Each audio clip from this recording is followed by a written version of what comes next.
Welcome, everyone, to another episode of Knit a Spell. Jim and I are very excited for this week's episode because we welcome back one of our favorite guests, Brandy Williams. Yay! Light from Lantern presents Knit a Spell. I'm magical maker, Katie Rempe. And I'm the maker of magic, James Devine. Join us as we stitch together the symbiotic relationship between crafting And the craft.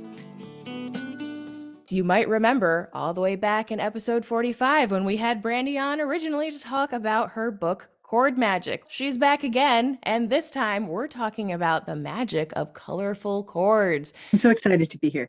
Thank Yay! you. Thank you so much. For those of our listeners who maybe didn't catch episode 45, that will be linked in our show notes. Could you go ahead and tell everyone a little bit about yourself? I'm a witch, I'm a pagan, I'm a magician, and mostly I write really intellectual and geeky things. So once in a while I get really practical, and chord magic is probably the most practical thing I've done. And it's so much fun.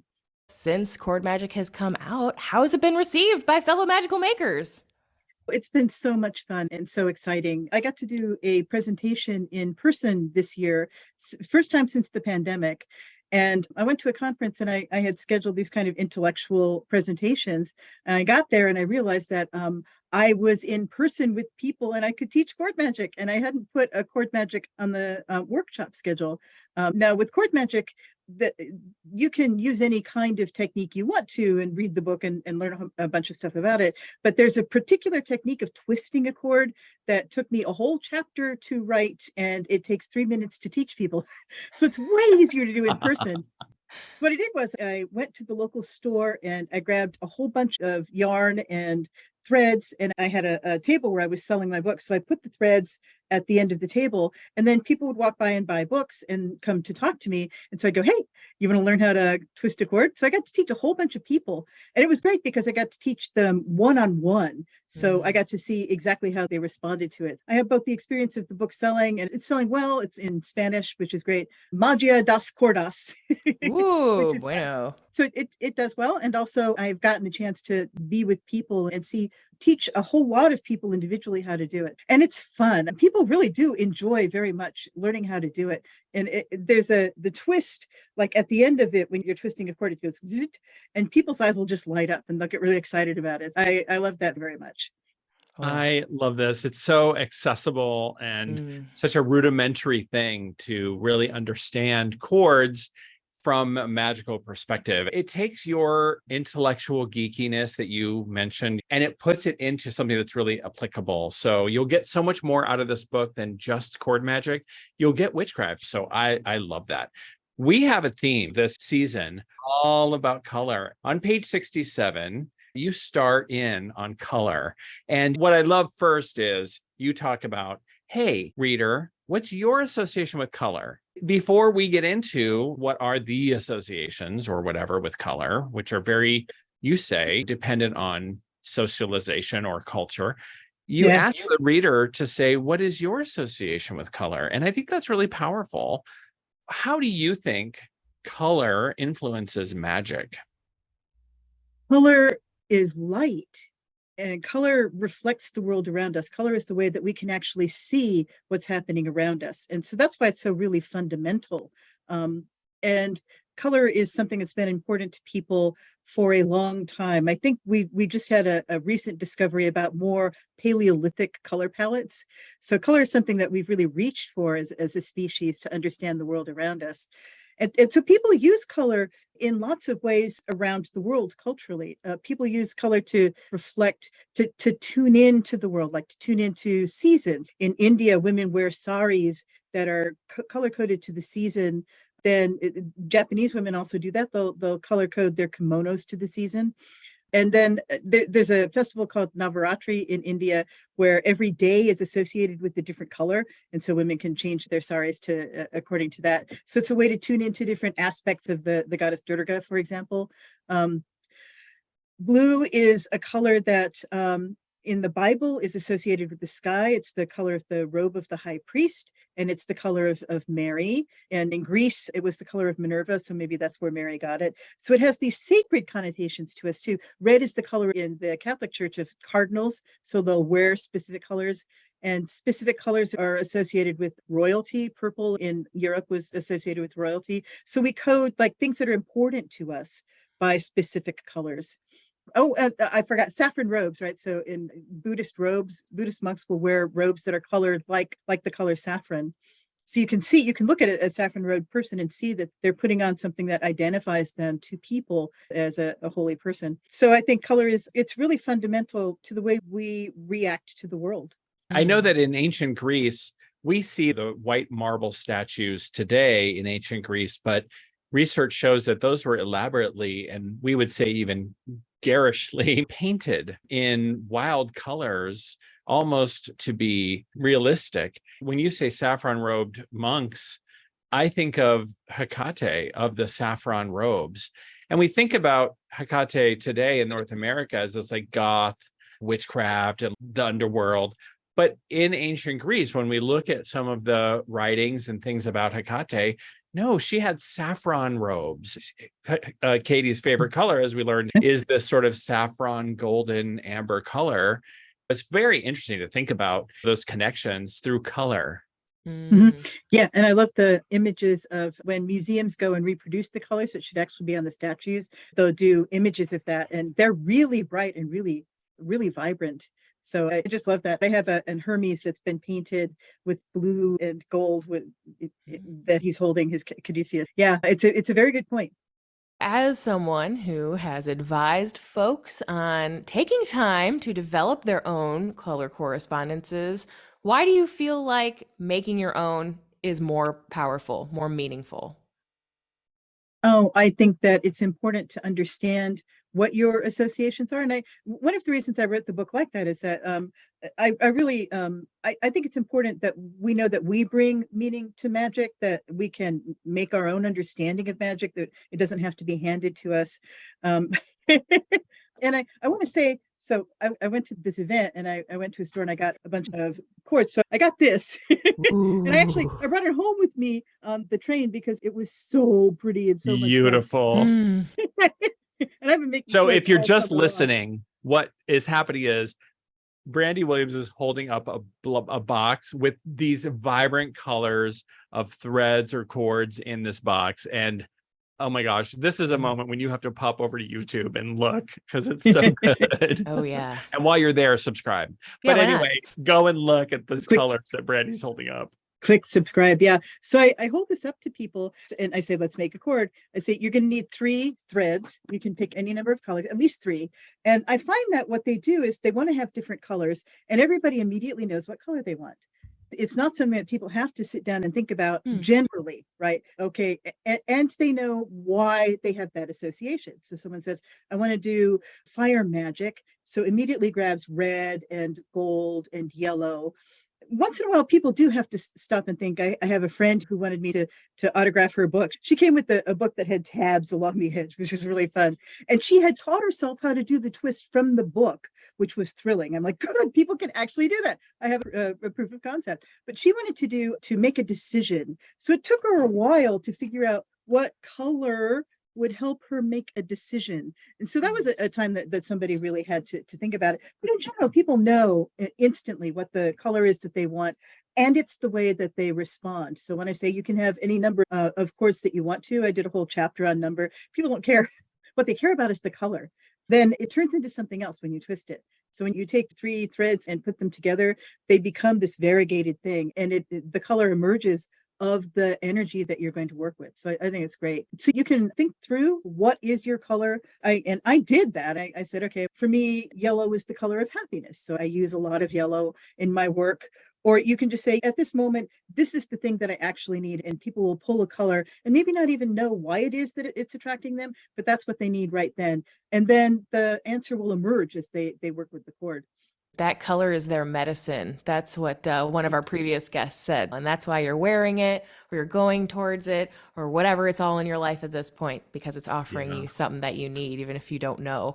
If you wanted to give people tips on exercises for people who are interested in putting the time into developing their own list of color correspondences, is there anything that you would say if people are struggling with that?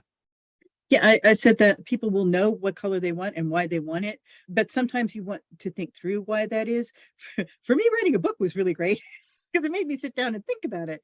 All right, let's make a list of the colors. Now, what is it I do think about this? It's very clear to me that I have associations like with the elements or with the planets, and those came to me from correspondences. But what do I think brown is? So it took a while to meditate on those things. So I think one of the things is just to keep a list, however you do that. You can have a pen and paper. I have a phone and I use Google Docs like a lot. So just keep a list. I have in the book, I have pages that are lined out and have the colors. So you can just Xerox that and make a note about what your reaction to that color is. And maybe date it, and that might change over time. You might decide that today yellow is the color of happiness, and tomorrow yellow is the color of the bright searing sun that burned you today. And so maybe you need a little less of that in your life. So it may change too. And I spend a lot of time in parks. That's one of the great joys of the pandemic. It got me to go outside with my friends, and that's something that we're keeping as it's letting up. We still meet in parks a lot because it's beautiful out there and there are trees. And so I sit in a park and I note the colors around me. Green is not just one color. Green is many colors. Yeah. So how do I respond to this particular green? There's the green of ferns. There's the green of the cedar needles. There's a green of a new leaf. So sit in the park, note your reactions to the colors. Right.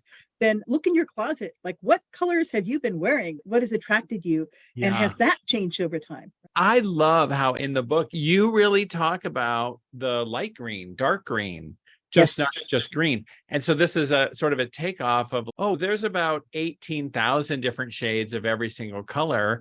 How nuanced can you get? It's almost a mindfulness exercise. Yeah, just like in the box. So many shades. Yeah. And that's why I think when you just see a flat color, that's just the one shade, it's a little off-putting. Yeah. It was many months ago since the peonies blossomed, but a peony is always the flower that seems to have, it's a pink peony. And I'm like, no, it's 1,000 different colors and shades of whatever that peony is. I have more ideas. Oh yeah, so please. We were going to the closet and looking at what kind of things that we wear. Look around your house and see what kinds of things you surround yourself with. So I have in my office, I have this orange curtain that's made of old sari stitched together. This is not a color I wear like a lot myself, but it's clear to me that I need orange in my life because it's everywhere. I have it in my bedroom. I have it in my office. So what colors are you attracted to? And has that changed over time? So in my gothy youth, I wore only black. Imagine that. I can relate, Brandy. I would do laundry and I would put laundry in the dryer and I couldn't see anything. It would be like, everything's black. The underwear, everything is black, right? It would just vanish. So easy to wash. Yeah. So easy to coordinate. So has that changed over time? And definitely it has for me. And then the colors of your people. I took the time to look this up. So my mother's heritage is Czech. I said, all right, what are the colors that I would see if I was in the Czech Republic? And it turns out that the flag, for example, has different colors for the different countries. So there's silver for Bohemia, which represents the sky, which is cool because I think of blue or yellow as sky and air. But now they do white. Moravia is symbolized by the color red, and blue is the color of Slovakia. So you have red, white, and blue, which is awesome. So maybe you can look at that and see what the meanings are there. So there's a few things that you can do to explore your relationship to color. I'd never have thought of that. Like the Ukrainian flag is gold for the fields of flowers and blue for the sky.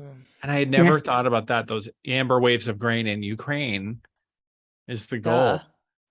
Yeah, and I have a lot of Ukrainian stuff because we've been trying to support Ukraine. You may know that Etsy brought that forward and said support Ukrainian artists. So they made things that were like sunflowers and blue. So all of my friends showed up suddenly with the colors of the Ukrainian flag. So there's something that you and we all relate to that, right? So we relate to the idea of blue as the sky and yellow as wheat or as the sunflower. And it's a way to connect. That's really a great one because it's a way to connect up with other people. I had not thought about looking at that in that way. That's really cool. When it comes to fiber arts and knitting, do you have any thoughts other than just, I'm going to pick yellow yarn to make this happy pullover sweater. What are some other ideas that you might have in terms of applying color magic to the fiber arts? I don't know if I had told you this story the last time I was on, but I did a project where I told people I would knit them hats. I knit, but my best knitting is hats. I just love hats. And so I told people, what would you like? And I did an elemental hat set. So people would say, I want a blue hat. And that lets me get the whole blue color palette. And they associate that with water. Or if you wanted to associate with white with water, I could knit that into the hat. So that was great fun. There's the idea of wearing colors. So I'm wearing green, because green is the color of Venus in the Queen scale in the Golden Dawn. And Venus is the ruler of the day Friday, which is when we're taping. So I wear green. And I actually change my color out for each day of the week. Sometimes, because I am older, sometimes I lose track of what day it is. And I go, you're wearing green. It's Friday. It's very That's helpful. a good idea, actually. It's like when you were a kid, you used to wear the underpants with the days of the week on them. I love that. Those. So fun. Yes. That's right. You could do that with color. Modern day version. It's witchy garanimals. That's it. So you could knit little strips that you could wear, or scarves that you could wear of the days of the week if you need projects. Oh yeah, I was just thinking, I gotta get a couple of more on the needles. Yeah. Yeah, it's almost time, right? Like many people, I let up during the summer because it's hot, but it's getting to be that time. It's like September rolls around, you break out the needles and go, okay, what am I doing this year? Yes, indeed. What's this year's hat? Yeah, right. Let's take a quick break, and when we come back, we'll talk more about color magic with Brandy Williams. Stay tuned. Why learn palmistry? The Divine Hand method of palmistry will give you a transformative and empowering understanding of palmistry that is distinct from the conventional fatalistic approaches that are prevalent in other palmistry methods. Here are 3 major distinctions of the Divine Hand method. Number 1, freedom from fatalism. The Divine Hand method reveals patterns, not predictions, liberating you from the predictive meanings assigned to features on the hand. Every attribute on the palm carries both aligned and misaligned qualities. This understanding gives you, a recipient of the reading, profound freedom to choose your path. Number 2, rubrics and patterns. Instead of memorizing fixed interpretations, it allows you to discover a logical foundation you can apply universally, making the process of palmistry more intuitive and insightful. The rubrics also carry over between palmistry and other metaphysical practices like astrology and tarot. The knowledge gained from the Divine Hand method can be seamlessly applied across multiple modalities, enriching your overall spiritual understanding. And the last reason to learn palmistry: spiritual growth and self-awareness. As you explore the intricacies of palmistry, the insights you gain from learning about your hands and the hands of others often leads to a deeper understanding of your own unique gifts. And this is so often accompanied by a sense of self-acceptance, which can be profoundly transformational. So if you've been interested in palmistry, but you have yet to find something that speaks to you out there, the Divine Hand method offers practitioners an alternative approach, one that shifts the focus from prediction to understanding patterns and revealing deeper truths. Through the Divine Hand method, you will embrace the power of the hands as a source of insight, inspiration, and personal growth in the journey through life's mysteries. Join me in learning the Divine Hand method of palmistry in either my introduction to palmistry or my intermediate level of palmistry. Find out more at intro-to-palmistry.com. Hey there, Knit a Spell fans. Guess what? We have a new home on Patreon. You can now support the show for just $5 a month at patreon.com/knitaspell. It's a great way to show your support for one of your favorite podcasts while also being able to participate in monthly polls, bonus video footage, and behind-the-scenes posts. After 3 months, you'll receive a free Knit a Spell sticker sent directly to your home. We hope you'll join us. To learn more and sign up, visit patreon.com/knitaspell. See you there. We are back. So Brandy, I have questions for you in terms of actual dye. So when it comes to You mean death? Yes, We're going to talk about death? Yes, it's quite In a some change cases. of pace. I want to know your thoughts on how the dye itself alters the magical qualities of a color. What's the difference, in your opinion, between a fabric that's mass produced somewhere versus one that maybe you grew the plant, you smushed it up, and you're dyeing it all? Yeah, and I want to say, and I'll keep on saying it too, that anything you use is the thing that you use, and it's all magical, and it's all the best possible thing, right? What I love about dyes and cord magic in general is that it confronts us with the physical basis of our magic. So the dye is a physical substance. We've used a ground up stone or an earth or something that has created this. So it brings us back to the sort of physical foundation of the colors, because we separated from that physical basis about 150 years ago by generating dyes that can be any color at all. We separated the meaning of color from what made that color. But before that, a specific thing would make a specific color, and you didn't have any other way to get it. You had to use something to get a red. It was difficult to do. Green was almost impossible until aniline dyes. It was very difficult to get a green. So I think that sort of gives us a way to meditate really on what this thing is and how it's affecting us. So if you use one of those dyes, it's possible to do, and it's possible to find people who have dyed yarns with the plant-based dyes or with physical dyes. Then it gives you another way of understanding that. I want to say too, when I use those yarns that are dyed with plants, I do feel that. I feel the energy of the thing that has given it its color. And it does seem to pack more of a punch. Since you mentioned death, it's partly because of that. Something, almost always it's something living has died to make this. And that's true actually for the acrylic yarns as well. Something living is back behind it. When you get to wool, something is actually not died. You've just sheared the animal, but the animal is still alive. So that's true. The fiber might be dead, quote dead, not growing actively anymore, but still, yeah, that high frequency fiber. Yeah, don't you do you find that too when you work with like natural fibers as opposed to acrylic fibers? They really have a different feel to them. Oh, yeah. I actually saw this Totally. whole article that was breaking down the frequency of fibers and how, like, wool is one of the higher frequency fibers. So, if you ever are sick or needing comfort, to wrap yourself in wool and it can just naturally suck it out of you. That actually is a whole other topic that I would love to tackle at some point, is like the frequency of fiber, the magic of fiber, because the dye is just another layer added on top of that. Are there colors that you find you use less in magic than others? It's a really good question. And I think for me, it's more like a shade. I take out my handy box in which I will say, I'm pointing to a specific kind of yarn that's a valence. So I tend to not use these things that are really bright neons. I tend to use dyes that look like they're naturally based dyes. So I don't gravitate to that shade so much. And I think that's something that we don't talk enough about in color. We think about color like of the rainbow and our thinking stops there, but it's not even how many different kinds of colors there are, but there are shades of the color. There are shininesses of the color that carry meaning. And I'm not attracted at all to the neons.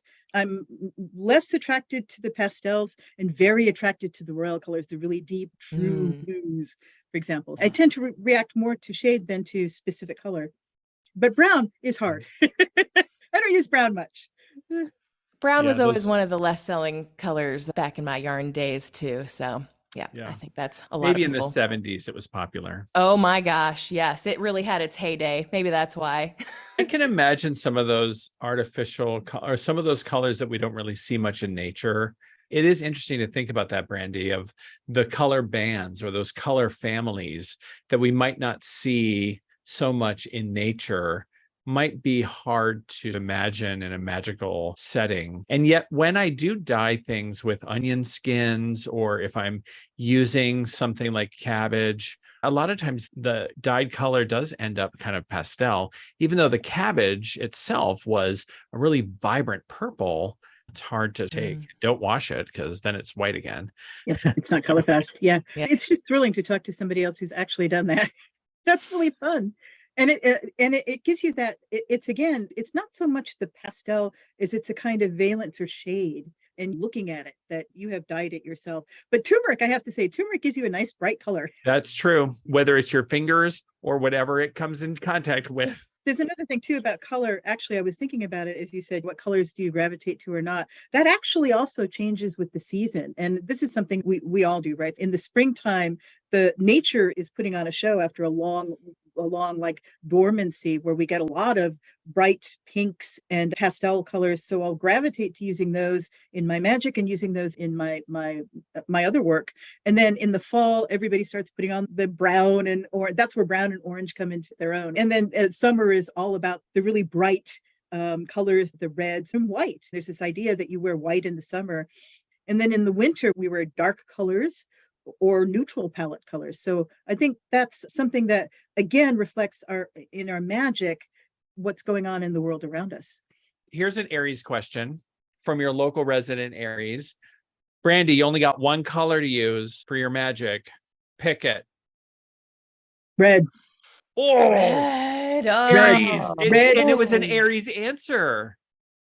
It is the most magical color. If you're going to have one color, you could take one strand of this. It's automatically a magic. You put it around your wrist. I think I talked in the book about the different places where you find a single red cord that means something magically. So yeah, red, if you can only have one color, it is the color of blood, the color of life. It's a protective color. It's a bright color. It syncs you up with the idea of warmth and fire. So it has many. It's hard to choose. Now I have Don't go back. No. Don't backpedal. Just one. We're doing red. Okay, Yep. Look at what Brandy Williams just said. Brandy Williams threw down with red. Did you hear that, listeners? Are you going to let that stand, or are you going to send us an email and comment? That's what we need you to do. We need you to go to the YouTube, and you need to respond and let us know how Brandy Williams is wrong, or you need to defend her and say she's absolutely right. I want to see a fight on the internet. I want someone to throw down for blue.